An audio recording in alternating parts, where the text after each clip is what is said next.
जिसके भीतर अपनों का खून जल रहा हो, उसकी मुट्ठी तलवार से ज्यादा घातक होती है। पिछले दिन शंखनाद हुआ, भीष्म ने युद्ध शुरू किया और अभिमन्यु ने अपने पहले युद्ध में सबको चौंका दिया। लेकिन आज दूसरे दिन का सूरज उठा है और भीम के भीतर जमा गुस्सा अब रुकने वाला नहीं। भीम जिसने अपने भाइयों का अपमान देखा था, द्रौपदी का चीरहरण और साक्षात धर्म का अपमान, आज उसकी गदा गरजने वाली थी। वो अकेला पूरी सेना के बीच कूद पड़ा और जिसने सामने आया उसे जमीन पर पटक दिया। दूसरे दिन का सबसे बड़ा सवाल बन चुका था, भीम को कौन रोकेगा? अगर तुम्हारे भीतर सालों का गुस्सा भरा हो तो क्या तुम उसे सही दिशा दोगे या तबाही बन जाओगे? जब कोई राक्षस सामने से ना जीते तो वो पीछे से वार करता है। पिछली बार भीम ने अकेले दुश्मनों को रौंदना शुरू किया। अब कौरव डर गए थे तो दुर्योधन ने सोचा भीम को खत्म करना ही असली जीत होगी। दुर्योधन जानता था अगर भीम मैदान में यूं ही रहा तो आधी सेना खत्म हो जाएगी। उसने 10 महारथियों को भेजा, भीम को चारों तरफ से घेर लो। भीम घायल जरूर हुआ लेकिन रुका नहीं। दुर्योधन की चाल चली पर भीम अब युद्ध नहीं प्रतिशोध बन चुका था।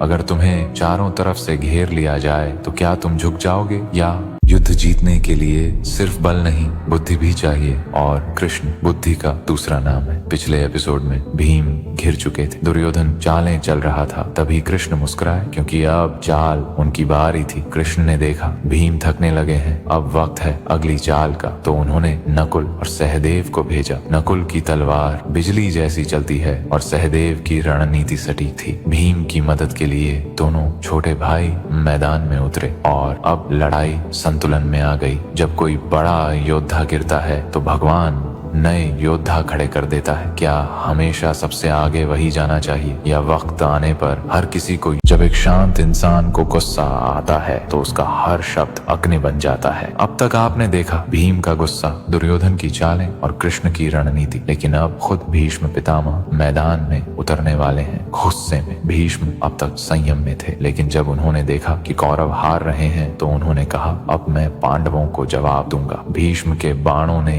पांडव सेना को कांपने पर मजबूर कर दिया। कृष्ण तक ने कहा अब यह युद्ध असली रूप ले रहा है। दूसरे दिन का अंत भीम के गुस्से से शुरू हुआ था पर भीष्म के बाणों पर जाकर खत्म हुआ। अगर तुम में शक्ति है तो क्या तुम उसे हमेशा रोक पाओगे?